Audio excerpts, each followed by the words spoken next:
Good evening, everyone. This is the first webinar of the EFIL Advocacy online course. My name is Elisa Briga, and I work as Advocacy Coordinator for EFIL, the Federation of AFS Organizations in Europe, based in Brussels. And we are really happy that you all are here this evening to join and discover a bit more together with Charlotte Clinting and me. The Council of Europe and now EFIL plays a role in there in advocacy. Charlotte, I'll pass on the word to you so you can introduce yourself and why is it you presenting the Council of Europe, and then you can start with the presentation. Excellent. Well, hi everyone. As Elisa said, I'm Charlotte. I am officially representing AFS Denmark, but I live in the UK and have done so for almost 5 years. I work for an NGO based here in Cambridge, which works on nature conservation. So a bit different to youth work, but still working with young people. So that's excellent. I'm presenting on the Council of Europe because since the beginning of 2016, I have been our representative to what's called the Advisory Council on Youth to the Council of Europe, which is quite a mouthful. And I'll tell you a little bit about how we came to be there and what the structures are. And yeah, I'll be sharing a presentation. Then I'm also hoping that Elisa will jump in if I say something wrong, or if there's anything more particular that she can contribute on. I will. Yes, that sounds great. So I think what I will do is that I will share my screen. So you can see a presentation. I'm afraid I haven't figured out how I make it completely full screen, but you should be able to see it. And if not, let me know. So you Perfect. should be seeing, yeah, an orange slide. Yeah. Excellent. Right, so I'll just jump right in. And if you have questions, I think we can take them along the way. That doesn't bother me at all. We've just seen that the tool has a little thing where you raise your hand. So maybe I can ask Shanna or Lynn or Elisa to keep an eye out if anyone has any questions while I present. So the picture here was taken at the end of March this year, which was a family photo of the Joint Council on Youth in Strasbourg. No, sorry, not in Strasbourg, in Budapest. What am I saying? EFIL has a multitude of roles in the Council of Europe. So as I mentioned, we sit in the Advisory Council on Youth. We are also part of work with, or interested in work with the Education Department. We've also been via Vitsa, who was until recently in the INGO conference. We have been part of that. And we also take part in several initiatives that are linked to regional cooperation through something called the North-South Center. We'll go over all of these different concepts throughout. Just to recap, I hope you had a chance to look at the Prezi that Elisa made, which should be on the World Cafe, which has several links to YouTube videos that are actually very good to understand how the Council of Europe functions, because it is a very, well, it's a bit of an unusual body in that it has 47 member states and quite a lot of what I would call peer pressure power, rather than sort of actual implementing power inside member states compared to the EU. So the Council of Europe has lots of different elements to it. Key is the Committee of Ministers, which is the main decision-making body. You'll obviously know the Court of Human Rights. Then there's the Parliamentary Assembly, which is different parliamentary representatives to the Council of Europe who advise on various issues. Then we have what's just colloquially known as the Congress, which is the Congress of Local and Regional Authorities, which legislates and discuss on local and regional issues. But what we will be concentrating on is on the left side, which is the directorates, which are the ones that actually implement the priorities of the Council of Europe, which are, unlike the EU, more focused on principles. So that is peace, democracy, human rights, and the rule of law. So this is a lovely graph, which did take a while to put together. So while it's not the most interesting one, I hope it's instructive still. So in the directorate, the one we care about is the Directorate General of Democracy, which then has 3 directorates. And the one in the middle on Directorate of Democratic Citizenship and Participation is led by a man called Matthew Johnson, who is very lovely. And he oversees the Education Department and the Youth Department. So highlighted in orange, you'll see the different elements of the Youth Department. And you've probably come across a few of them. So again, the Advisory Council on Youth. Then there's the youth centers. So you might know that there's the youth center in Strasbourg, and there's a youth center in Budapest, which is managed through the youth department. Then we have 2 things that are a bit special, which is the steering committee on youth, which is government representatives, whereas I, for example, sit in the advisory council, which is NGO representatives and obviously young people. And then we have the Joint Council on Youth, which is where the Advisory Council and the Steering Committee meet. And that is what is called co-management.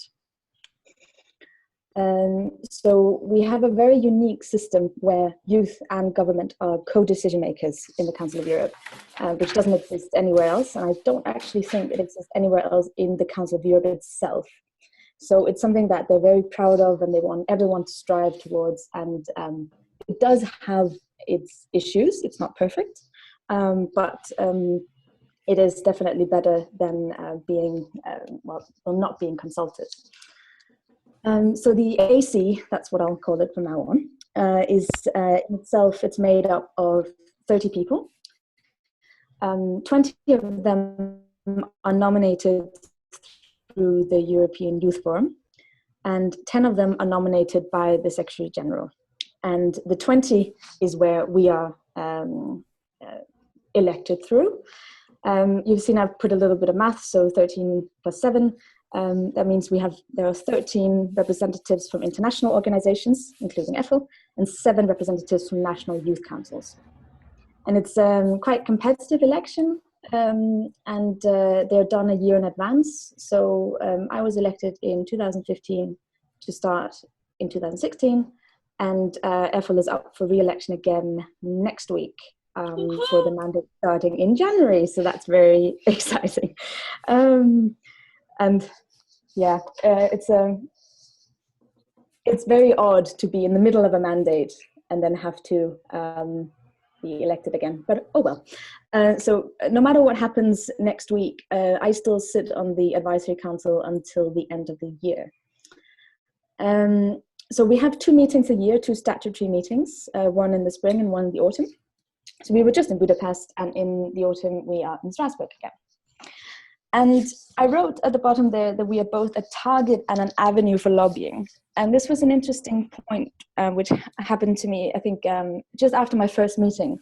Someone from the Youth Forum sort of put it to me in a way I hadn't really realized, that we are the AC is actually an institution.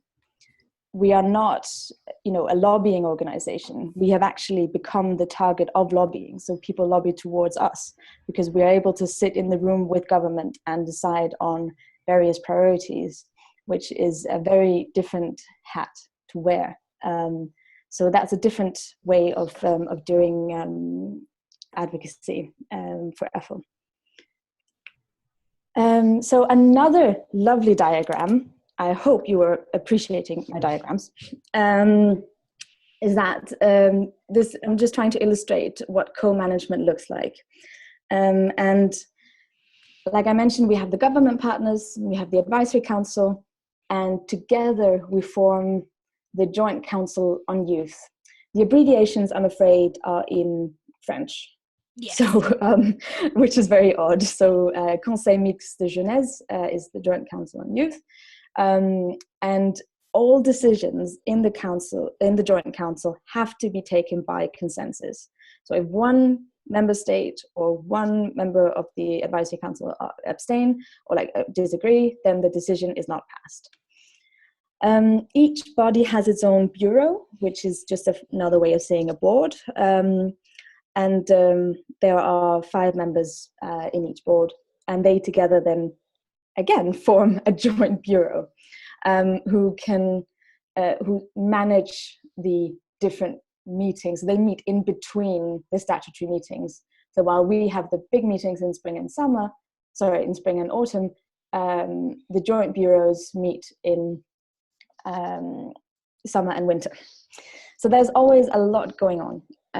So the way our meetings look is that we all have separate meetings on a Monday usually, and then we have joint meetings for a day and a half on Tuesday, Wednesday. So we kind of get a chance to get together in advance to decide what are our priorities, what are the things we want to fight for.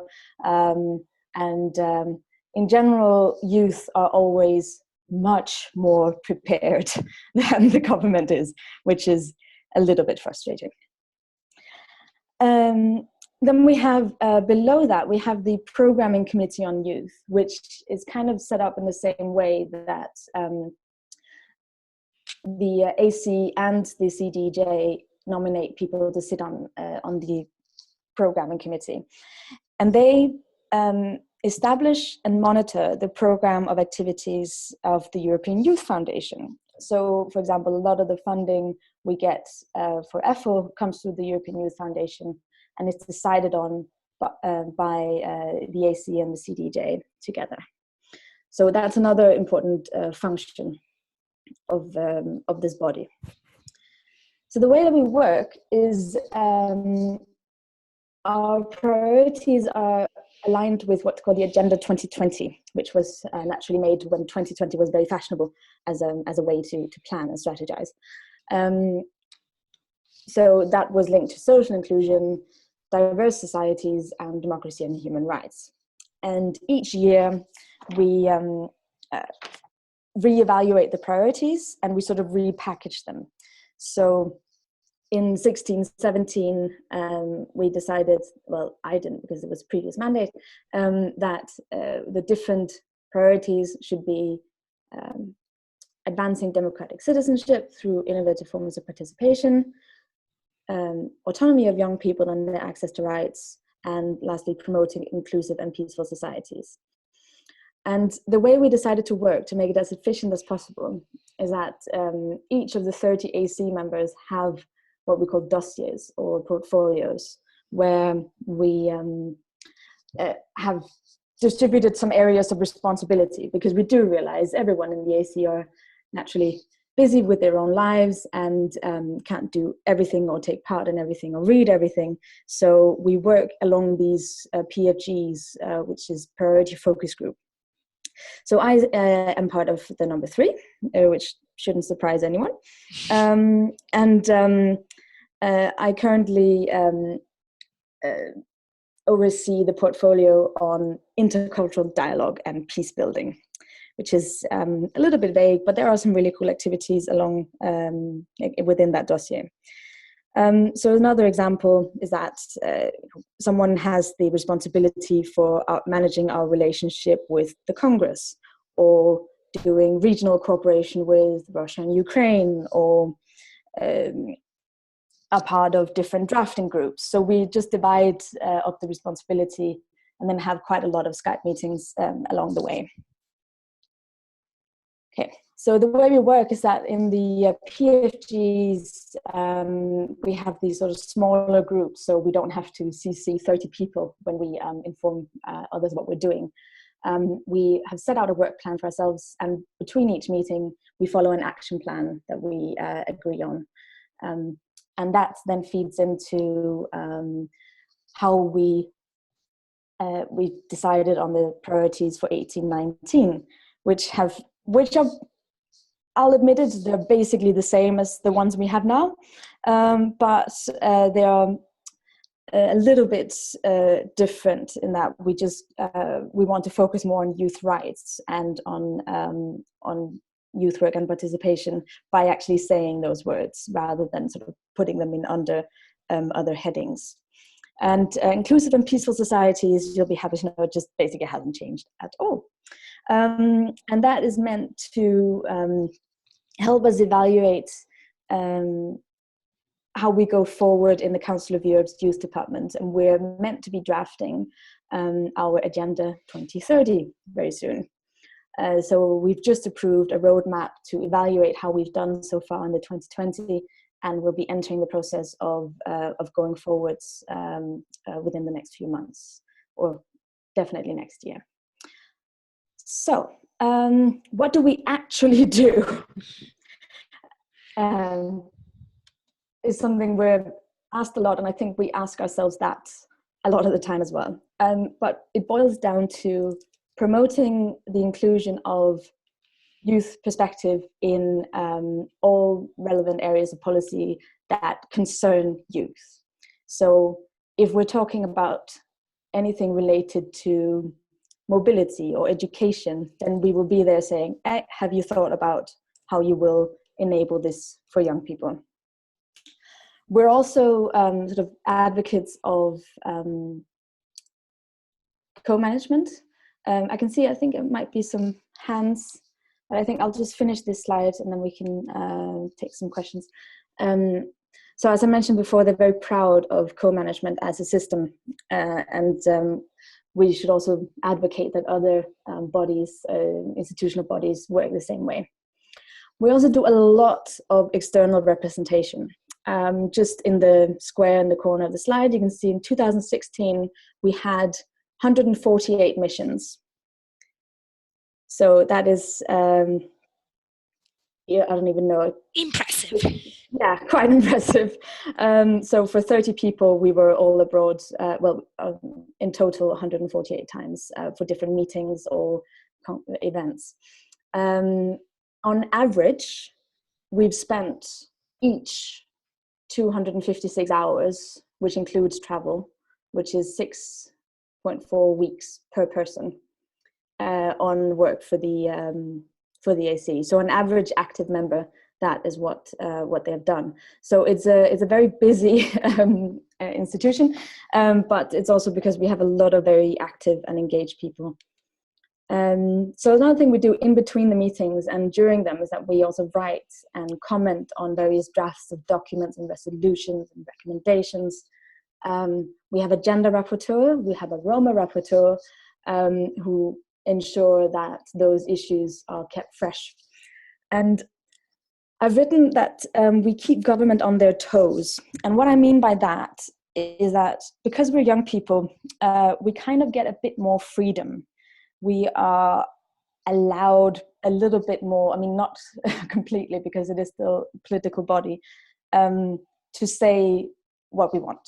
And let's say that no one in the government really wants to speak about mental health, for example. It's not on their agenda. Then we will talk about it. So we have that freedom to say, well, we are, it's not up to us what happens in the member states. That's the government's headache, but we will still take up our role as an advisory body and try to represent young people's issues. I also mentioned we had an that co-management is not perfect, and we recently had a big evaluation of it, which was a big therapy session basically with government, and we came down to the fact that it is still something we should obviously continue to have, but we are lacking quite a lot of support from the government side in that they also, even though they might want to be active, they might not be allowed to be. from their own ministries. They might not be allowed to spend as much time on it as we do when we look at the numbers. So yeah, that is it about the Advisory Council. Thanks a lot, Charlotte. That was really interesting. I wonder if now maybe we can take some questions, if there are any, to you.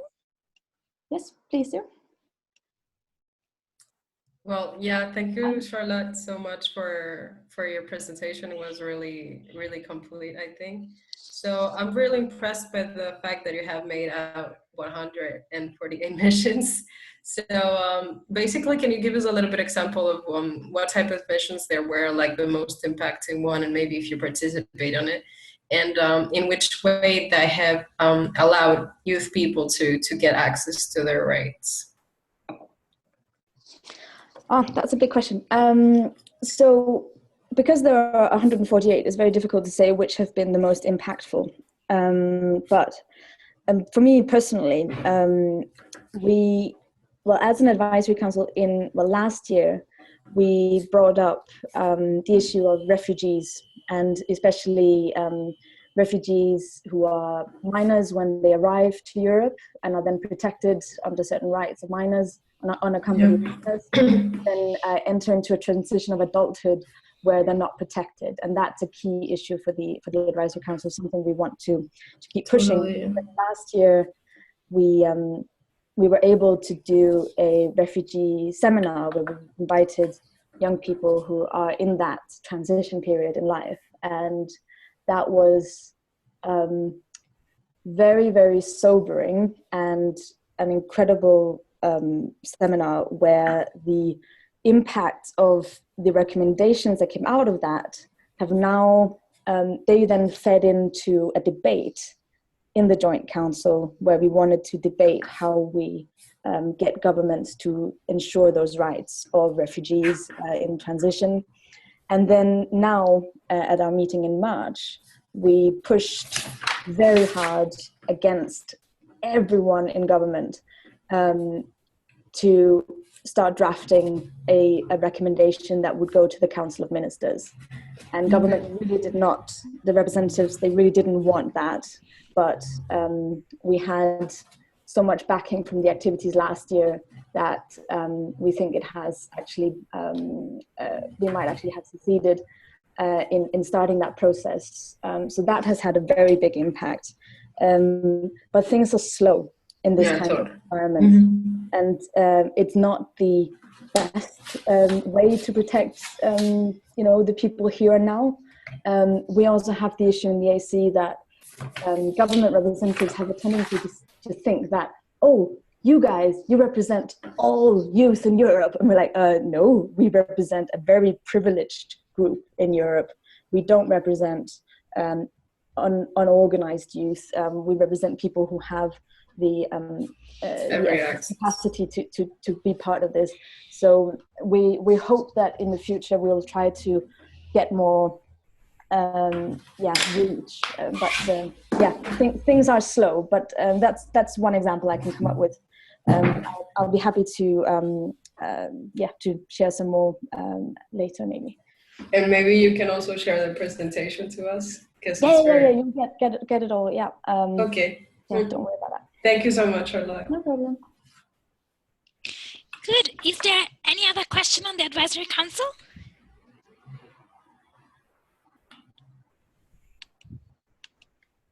Okay, looks like no. So then what I would do, Charlotte, is that the next slide I will explain. Yeah. And I will then share my screen. And let's see how this is working. Great.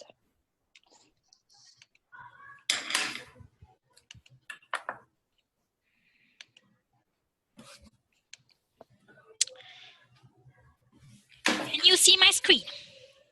Yay. Yep. Great. So we will now talk briefly about regional cooperation. And also, Charlotte, you can jump in here because I know you've been part of some events of the regional cooperation.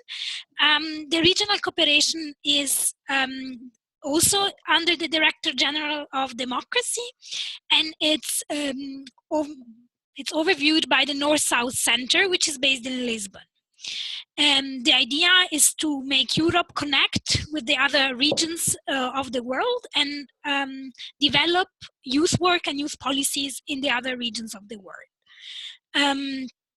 We have here global education also, and women as a focus.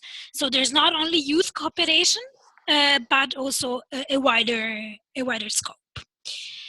In particular, what the activities are that we, as EFIL, also especially take part in, is the University on Youth and Development, which take place in Molina in Spain every end of September. This is where many youth organizations organize their activities, and what is interesting is that there is what is called a joint program. So while all the organizations are having their own activity, they are also cooperating together to have a joint program so that they can learn from each other, and it's always under a common theme. EFIL has been there in 2015, but we also always try and send participants to the activities that are organized there.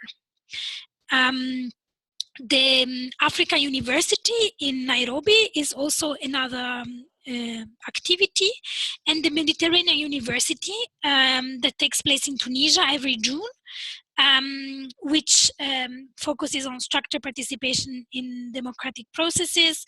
And I know Charlotte was there once, if I'm not mistaken, so can tell us something more about it after. There is also the Africa-Europe Youth Platform, of which EFIL has been part in the period 2014-2015. There is the Euro-Arab cooperation. There is something called the Euro-Arab Youth Forum that is organized every 2 years. And as EFIL, we've been attending it every year since 2012. And actually, in these weeks, one of you, Lucas Vindeisen, will be attending the next edition in Fez in Morocco.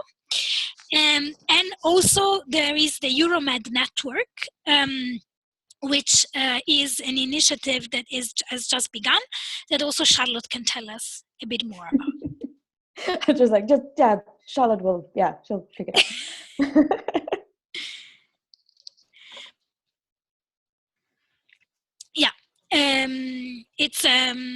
It's cooperation that has been going on for quite some time, like at least would say 3-4 years, initiated by the National Youth Council of Catalonia, that is aiming at bringing together organizations that focus on Euro-Mediterranean cooperation. But I know Charlotte has been attending a Skype call with the managers of the platform, so I'll pass on you the word. Great. Yeah. So I can just elaborate a little bit more on these activities. I mean, we, like it says at the top, EFIL contributes both as sort of an expert member, but also as a participant. So, for example, at the Mediterranean University in Tunisia, the training being on structured participation in democratic processes, that is being repeated every year now.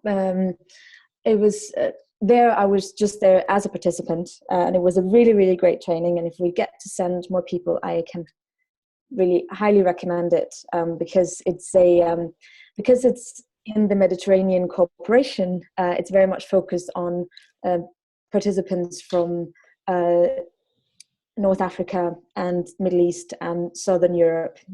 And obviously, I stick out like a sore thumb being Danish, but when we represent EFIL, obviously it's more about representing the things that we stand for. and the African University and the Africa-Europe Youth Platform. I've also attended those. So the Africa-Europe Youth Platform was a corporation which was meant to foster some cooperation between young people in Europe and young people in Africa. So different projects came out of that, and we had EFIL was represented as a non-permanent member. So both the European Youth Forum, the Advisory Council, the Pan-African Youth Union, and then a network of diaspora youth are represented, trying to create these kinds of corporations. And we had some funding, which unfortunately ended last year. And we're currently trying from the Youth Forum side and the AC side to push for this to be revitalized. So what we're doing is that there's going to be an EU Africa Youth Leaders Summit, probably in Ivory Coast, I think, at the end of the year. And we're hoping to, obviously, probably the AC will be there, but if EFIL can get to participate, that's probably a good way to get back into that kind of cooperation. Euromed Network is a way to try to make it more official, this kind of cooperation that's going on in the Mediterranean. So it's been a very informal network, more exchanging on it's hard to say actually because I haven't really been part of it. It's been about trainings, organizing trainings every year, meetings, but every time applying for EU funding for it, and now it wants to become more structured. Exactly. So that's an exciting development. Hopefully we can also be part of that. And we realized very quickly, obviously, the Euromed network is more for local organizations in the region, but EFIL can contribute when it comes to the training experience that we have in these areas and with our local AFS organizations. So we still have something to contribute, even though we're not completely focused on those regions. Thanks a lot, Charlotte, for jumping in. Is there any question on regional cooperation? Oh, everything's clear, I think. Yeah, excellent. Okay, so then we will move on. And I will talk briefly about the education department. The education department is, again, under the Director General of Democracy and under the same head of the youth department. But as EFIL, we are not really part of it. We try to cooperate with it. As you can read here, they're organized again with what is similar to a steering committee on youth, like the Standing Conference for Ministries of Education, so where you have the representative of the governments. The Steering Committee for Education Policy and Practice is where you have the experts on school and university policy, but also NGO representatives. And they focus on education policy, and they also manage the Center for Modern Languages. So I was telling you, it's managed by this CDPPE, where there are these senior officials nominated by member states, but also some NGOs are observers. The NGOs that are observers there are, for example, the European Student Union. So the organizations that are really dealing only with formal education. And it's really difficult to get in because you need to be really representing a stakeholder. What is really interesting for EFIL, and that's what we are following, is the program Competence and Qualifications for Life in Democracy, which includes the Charter for Democratic Citizenship and Human Rights Education. And on this charter, there is also a quite good cooperation with the Advisory Council on Youth, and the competencies for democratic culture. I have news on that. Yeah. That would be great. Actually, the competencies for democratic culture is a process that has been started some 3 years ago, and EFIL has been very much following it thanks to the contacts we have with this education, with the informal contacts we have with the education department, which means that we are in contact with the experts, the researchers that work for them. And it was about defining how to assess the competencies for democratic culture, and intercultural competence is part of it. This process has been, at the beginning was starting very slow, but it became very much more important for the Council of Europe after the terrorist attacks in Paris. They decided to put a big focus on this and accelerate the process very much. So at the moment they are piloting the framework, and in principle all the member states are voted last April, a year ago, to implement this framework of assessment in their national curricula. So in principle, young people from the general school, from elementary to upper secondary, will be somehow assessed by their teachers on competencies for democratic culture. And as EFIL, we want to be part of this because developing intercultural competence is one of our main goals, and cooperation with schools. But the youth sector has not been really involved in the process. But maybe Charlotte can tell us something more about this. Yeah, so this is where sort of internal politics really come into it, because for some reason, and you may think this is madness, and it is, education department and youth department don't really cooperate. And that's a problem because, young people and education often go hand in hand, not always. So from the AC side, when I joined, I was very much pushing for our involvement in the implementation, and even offered, trying to find ways the AC could contribute to manuals or to ensuring a youth perspective in these competences in this framework.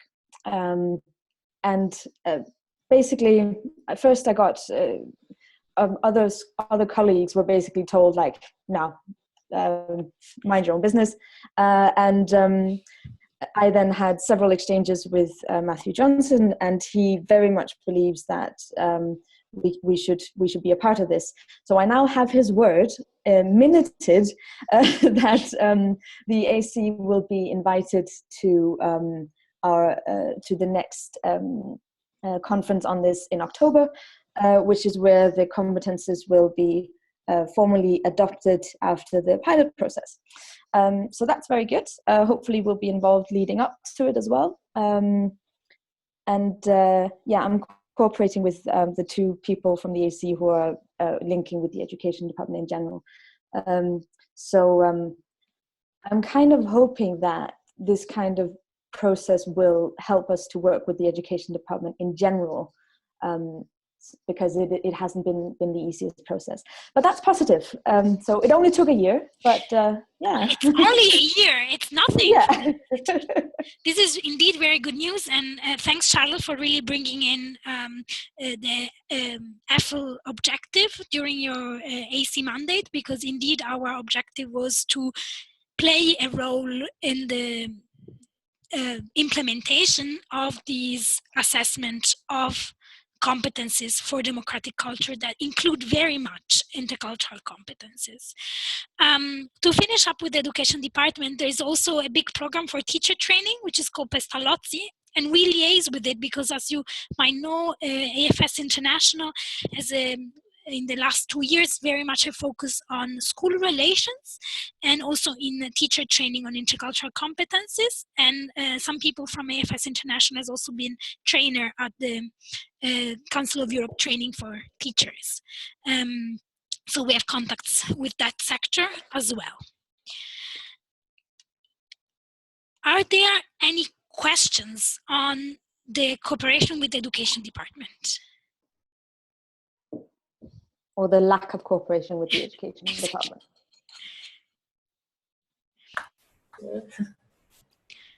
You can always unmute your microphone, if you want to speak. Just talk. We're not that many. Okay.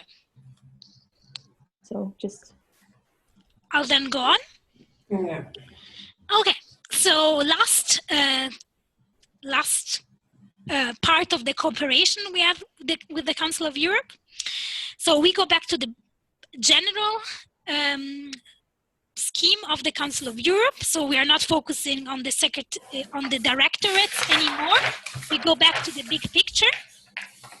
Can someone mute their mic?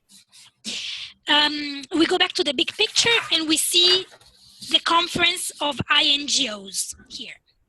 It's a conference of international non-governmental organizations, and it's meant to be the consultative body of the Council of Europe with civil society. EFIL has been part of it since it was there, basically, not always active. Why? Because they don't fund participation to the meetings. So unless you are based in Strasbourg, you have contacts somehow with Strasbourg, it's really difficult to attend. But we have recently reconnected with the Conference of INGOs. And thanks to the pool of representative members that were based in Strasbourg, like Victoria Bedo, who helped EFIL being active again in the INGO conference as from 2015. The focus of the INGO conference is intercultural dialogue, civic participation, and NGO legislation. So you can see why it's interesting for EFIL to have some role there, because the focus is on topics that we're interested in. But we are part of, we are just one of 200 organizations there. So there's really all kinds of organizations. You have the European Buddhist Union, you have the organization of young geographers, you have really all kinds of part of civil society, which is also very interesting and different because we go out from our youth sector a bit. There are 2 meetings a year, one in January and one in June. And there are, the work of the INGO conference is organizing committees. The one on democracy, social cohesion, global challenges, the one on education and culture, and human rights. And as you can probably imagine, the committee we are more interested about is the education and culture one. In the last also 2 years, thanks to a specific member of their board who comes from a youth organization, there is also a focus on youth more and more. Because they realize that the representatives that attend the INGO conference is usually not that young anymore. So they are trying to get more and more young people to attend. But I would like to pass the word to Arlene, who actually was there once. So maybe you can tell us your impressions. Yeah, maybe I could. So basically there have this types of committees. It's true that there are not a lot of young people, but I've been attendant to the Education and Culture Department, and basically that's where all of these NGOs working on this type of subjects are reunited. The interesting part is that they are, as Elisa said, all part of civil society, so there are people involved in working with handicaps and adults education. So it can also help us to have a look at the EFIL point of view with this about youth and how the old traditions of getting education and culture are different nowadays. And I think it's I really had a nice experience, and thanks to someone who has been working with youth, it's true that there is more and more representation of youth organizations, and we've been encouraged to participate on the call with the chairmanship, which is until the end of April. So I hope that more and more youth could participate in also in taking decisions in this structure. Thanks, Arlene, and thanks also for the reminder of the call I sent out today. Yeah. But also, Elisa, can yes. I jump in? So the INGO conference, there are also observers in the advisory council and the joint council. And I have to say, they are absolutely lovely. I mean, in terms of their goals are so aligned with what young people want in many ways. And it's driven by a few really, really dedicated people. So yeah, it's a nice body to get involved with, I think. Good, and we're really happy that thanks for having some EPORIs based in Strasbourg or near, we managed to be more linked to the INGO conference. So it's nearly 9. So I would pass on the word to Charlotte to sum up why are we taking part to the cooperation with the Council of Europe, and what do we gain from it at all? I hope I've made it sort of clear that we gain sort of a way to further our own priorities, that the Council of Europe is very much aligned with the same principles that that AFS is and EFIL is based on, and this is a way to further them in quite a real way. I mean, I am stressing that it is a slow way because it is political, but it is still a very good process to be a part of, because there's so many different angles you can attack it from. We also have the advantage that the geographical range is larger than anything to do with the EU. And so our EFIL activities, we have members that are not part of the EU. And also the regional cooperation allows us to bring in partners from outside EFIL even. We also have the advantage that we already work in a very international arena.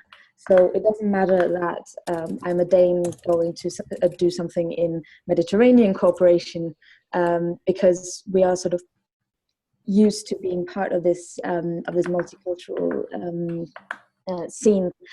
And also, compared to national youth councils, we had a discussion about this recently, like why are there fewer national youth councils in the advisory council, for example? Well, that's because international organizations can possibly represent a wider perspective of the country. It also gives us quite a lot of visibility and credibility, because as an example, we had a discussion recently on how the programming committee should think about culture as a definition. And they then write to me and say, oh, Charlotte, you're from EFIL, you're doing intercultural dialogue, that's your dossier, what do you think? And that actually gives you a lot more credibility to the work of the organization. I mean, if you represent it well, obviously, if you just don't do anything, it's probably not so good. It also gives us actually access to funding. I mean, it's not, the European Youth Foundation is not exclusive to people who are involved in the Council of Europe, but it does help that they know who you are and that you are able to deliver quality activities.